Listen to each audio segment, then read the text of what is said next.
Then, on the feast day of the Epiphany, commemorating the coming of the three biblical kings from the east, the procession of Franciscan priests and Spanish soldiers came upon the banks of the river.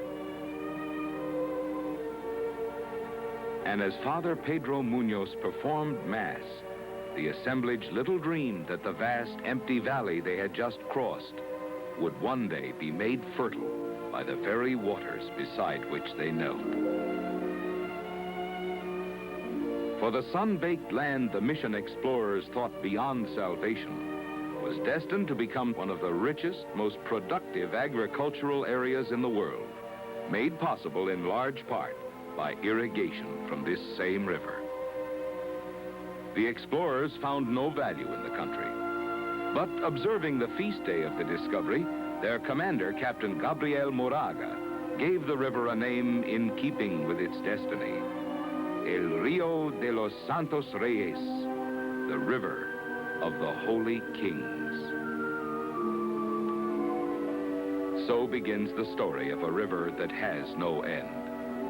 Its course is short, only 130 miles, but it is a little giant of a river because every drop of it is put to productive use. Today, all its waters are diverted from the main river by canals and diversion channels, like branching arteries, which spread into many networks of small irrigation ditches. The use of water from the Kings River brings many benefits.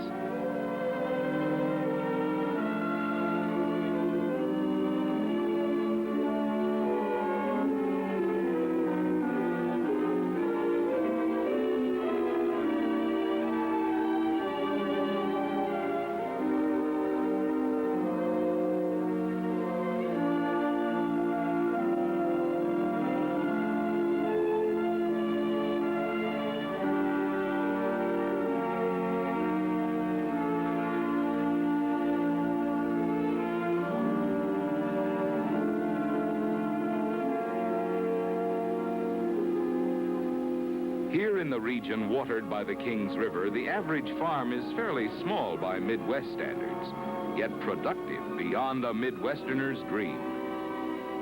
And the checkerboard patterns of farms side by side show how nearly every inch of the countryside is cultivated. The river's area of use in the farmlands of the valley is almost identical in size with its watershed area in the mountains.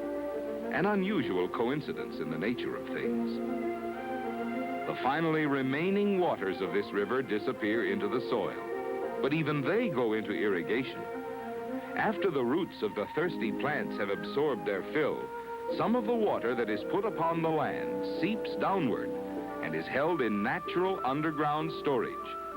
The average annual river flow is not enough for the extensive modern-day farm development of the region, and it is not always available when it is needed most. So the farmers tap the underground reservoir with wells. Electric pumps bring the water to the surface, some of the Kings River water doing its irrigation work over again. And even some of the electricity that powers these very pumps is produced by the plunging fall of the Kings River itself. The North Fork of the Kings has been producing electricity in Pacific Gas and Electric Company's Balch powerhouse since 1927. Now more power is being developed from the North Fork's waters by the company's big new Kings River project.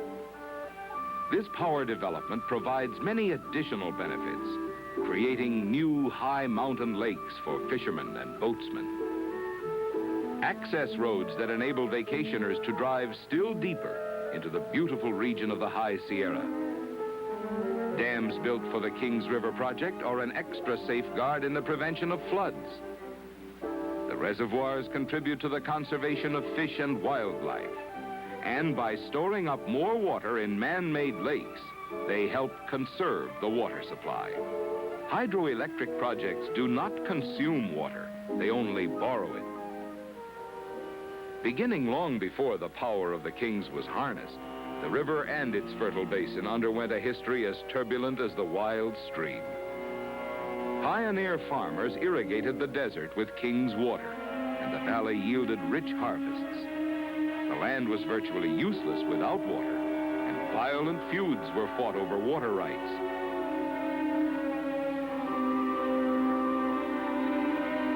Some attempts to withdraw water from the kings were answered by gunfire, the dynamiting of canal diversion dams, and hundreds of lawsuits over water rights. Into this western scene of many conflicts at the turn of the century, there came a man of practical vision. He had studied engineering, and he discovered an engineer's dream on the North Fork of the Kings. This was the man who hastened the development of the San Joaquin Valley by introducing the electric pump. Then, to find new sources of power to operate the pumps, he explored the Sierra Nevada on horseback.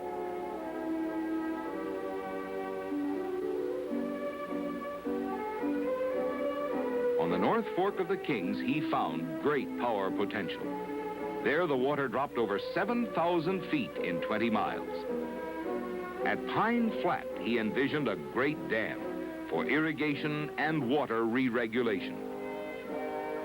And so this pioneer planned a power development fit for the Kings, almost identical with the Kings River project as it is being developed in present times. He saw many of his dreams come true, and they brought progress to the valley and to the electric industry. His name has gained an honored place in the history of the San Joaquin. A.G. Wishon, an enterprising developer who organized an electric power company in Fresno, which later became part of the Pacific Gas and Electric Company. However, A.G. Wishon did not live to see the Kings harnessed for its full potential. As finally constructed, Pine Flat Dam is primarily designed to control floods, but it also re-regulates water released for power upstream and controls downstream releases for irrigation. Except for a stream flow PG&E powerhouse at Bulch completed in 1927, development of the North Fork faced a long postponement.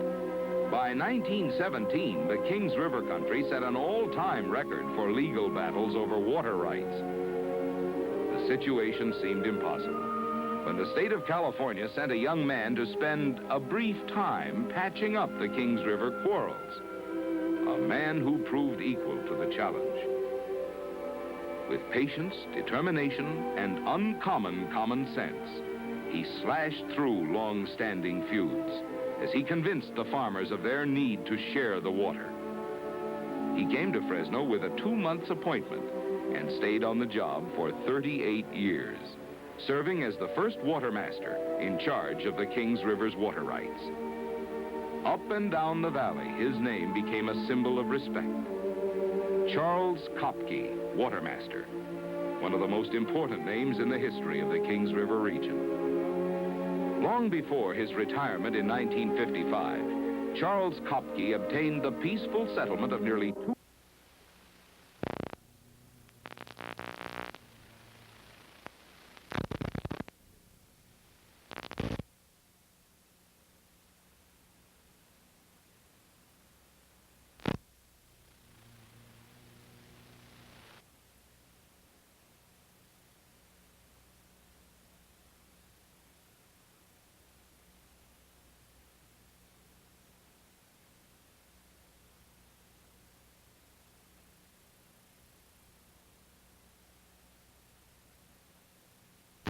At last, the project is nearing completion on the North Fork. And because the construction of this project has been a series of engineering achievements, steps in the development of the electric power potential are significant.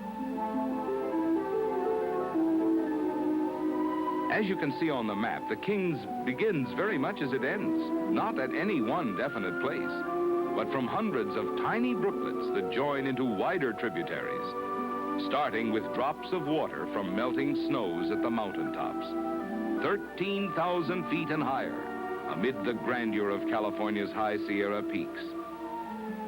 Down these crags, a growing force gathers as water falls from tremendous heights. One of these tributaries is Helms Creek, fed through Doozy Meadows, a remote Sierra paradise, now within reach by packing in from the newly carved access road to the site of Courtright Dam. And here under construction is Courtright Dam.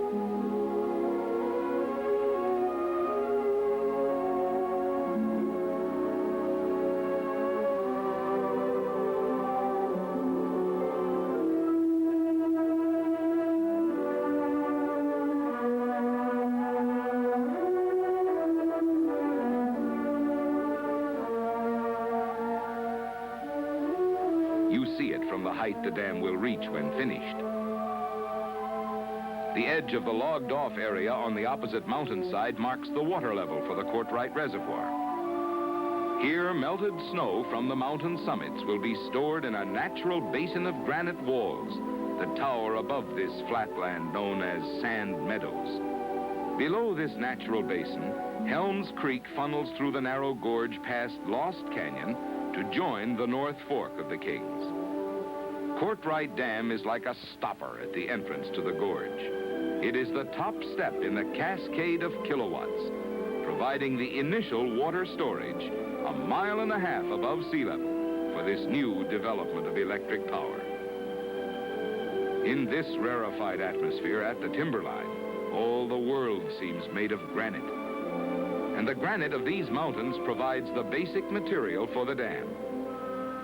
The broad center of this rock-filled dam is composed of all sizes of broken granite. All rock for the dam, large or small, is sluiced with hydraulic monitors, very like the monitors used by California's early gold miners. The jet of water strikes the rocks with tremendous force to sluice dirt into the voids and assure solid contact by the larger rocks.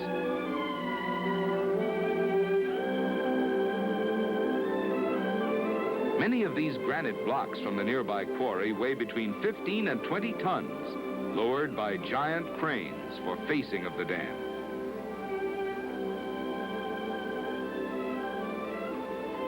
To complete the protection engineered for Courtright Dam, a thick covering of concrete heavily reinforced with steel seals off the upstream side. The finished dam will reach 310 feet above stream bed, high for a rock-filled dam. The new lake created by Courtright Reservoir will offer the best water sport in the Kings River area. And the U.S. Forest Service has shown particular interest in the recreational values of this new lake created by PG&E for fishing and campsites to make the Courtright Reservoir area a great new high-altitude playground for the whole family. The access road to Courtright joins the popular Dinky Creek Road, a thoroughfare long traveled by residents of the San Joaquin area, bringing new beauty spots into reach by car. The purpose of Courtright Dam itself is to conserve water for power production downstream, a job that requires not one, but 2 dams. Approximately 3 miles downstream from Courtright is its companion, Wishon Dam.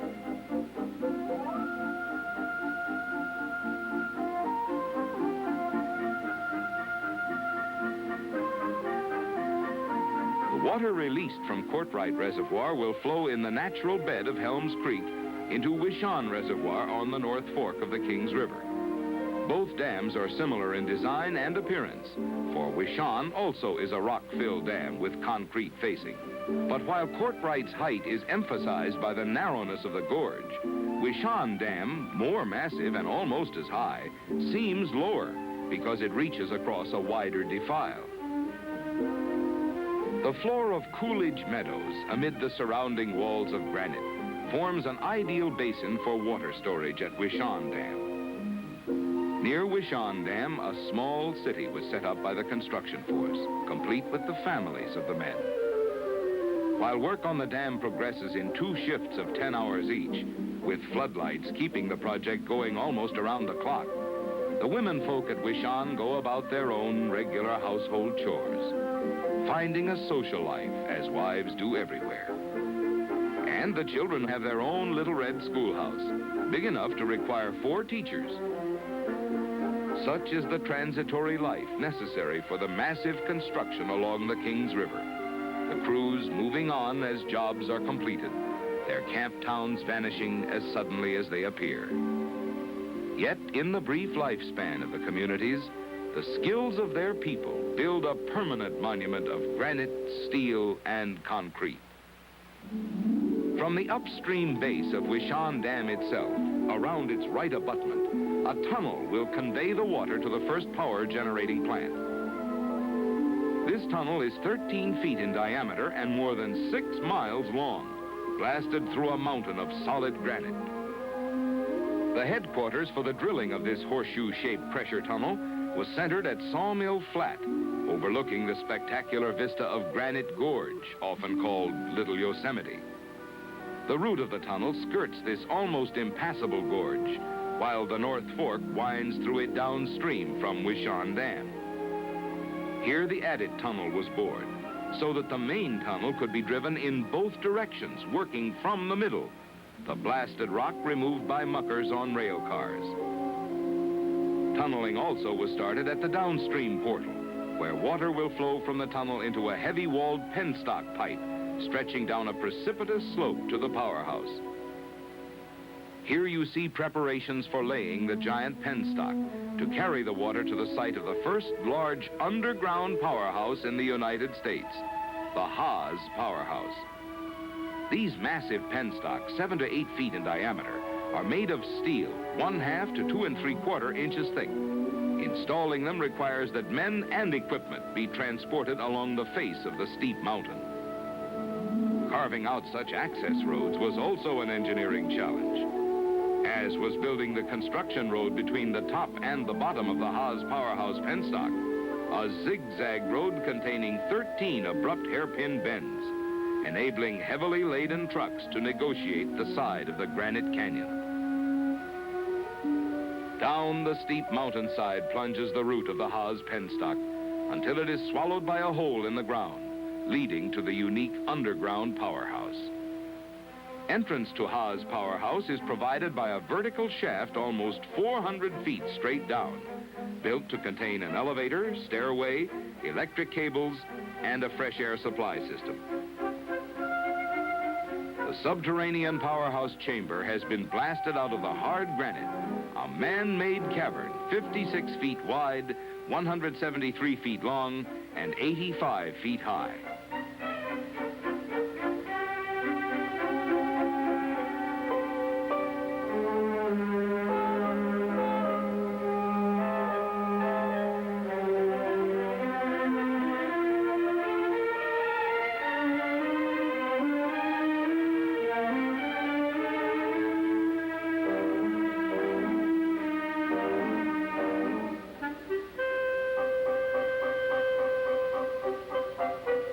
Out of the darkness from a tail race tunnel, the water, having turned the power generators, rejoins the course of the Kings River North Fork at Black Rock. Before reaching this lower point, the river has been swelled by many tributaries: Short Hair Creek, Tea Kettle Creek, Rancheria Creek, Mule Creek, Williams Creek.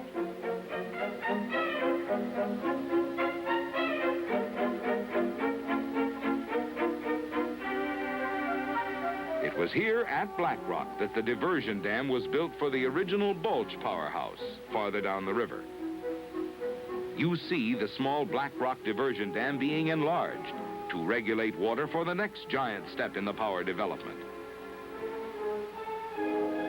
From Black Rock, water is transported 3.5 miles through the Bulge tunnel to the Bulge penstocks, where it plunges down the spectacular brow of Patterson Bluff, the sheer granite cliff that resembles the panorama of neighboring Yosemite Valley. Here PG&E faced a big engineering problem, installing a second penstock alongside the original. As was done on the steep slope above the underground Haas powerhouse, a tramway was built to carry the big penstock sections into their difficult positions.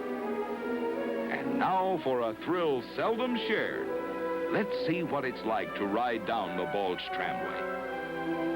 We scramble aboard on the comparatively flat area near the construction road.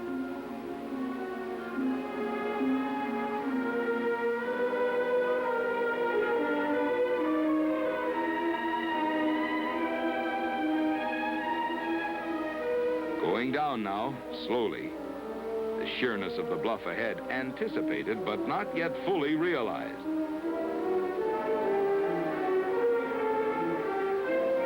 The progress of the trip is reported by the signalman, relaying information to the cable house with his signal wand.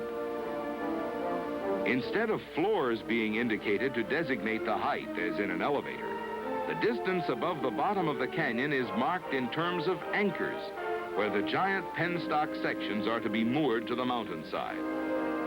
Anchor 9, the first big concrete pier below the roadway, one of many designed to grip the penstock and secure it to the side of the cliff. We're poised over the brink of nothing and going down. The slope falls away to a 65-degree angle.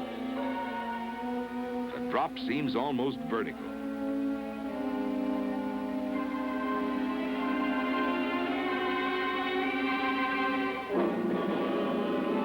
Anchor 10, a nest of concrete on the rim of nothing.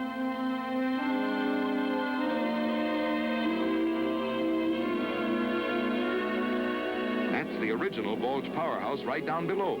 The new construction beside it is the foundation to accommodate 2 new generating units, the enlargement of Bulge powerhouse. Anchor 11, bare rock being made ready for steel and concrete. It takes a special breed of men to do a day's work up here. Rugged, daring cliffhangers.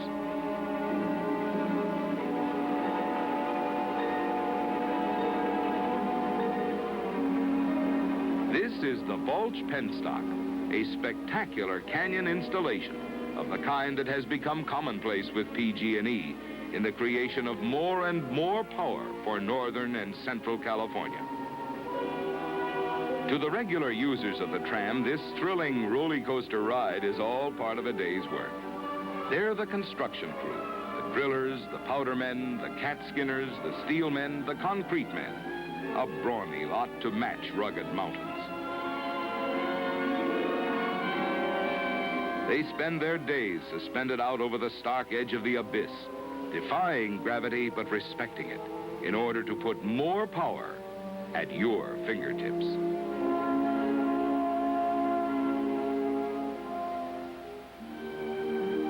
The construction road, carved from the face of Patterson Bluff like its counterpart above Haas Powerhouse, resembles a scratch on the side of the cliff. The truck drivers follow it warily. Following the road down, we come upon Bulge Powerhouse at the bottom of the canyon. Unusual in powerhouse construction, for the penstock crosses under the river to reach the plant. The waters leaving Bulge are impounded behind an afterbay dam, also being enlarged to provide water regulation for another powerhouse farther down the river. Kings River Powerhouse, the third and last plant in the chain, will be built downstream from the junction of the North Fork and the main river. The tail race of this powerhouse flows directly into Pine Flat Reservoir. Here is testimony to the fact that a power project does not consume water. It only puts it to work temporarily. Every drop, unchanged, then flows on to the farmer. Now, at last, the North Fork of the Kings has fulfilled its destiny of electric development. And its waters, stored for power in the plentiful period of spring, are beneficially used once again to irrigate the most bountiful farmlands in the world. Such is the story of the Kings River, the short river that has many beginnings among some of America's highest mountains, and no apparent ending, since all of its waters are used for irrigation. And this is what PG&E's project on the Upper Kings means to the valley below. More power to serve the growing cities, farms, and industries in the geographical center of California's ever-growing population, and to serve the industries that go hand in hand with Kings River agriculture, the dehydrating plants, the food processing plants, and the canneries. More power, most of all, to electrify more pumps to supplement the water in King's irrigation ditches with well water from the underground resources. Moreover, the power project means additional protection against floods, increased storage of water, creation of new recreational areas farther back in the High Sierra, additional facilities for fishing, for water sports, for picnicking, for hunting, new mountain roads for vacationers seeking the restfulness of the Sierra solitudes. These extra public benefits are byproducts of power development. They are dividends for all to enjoy.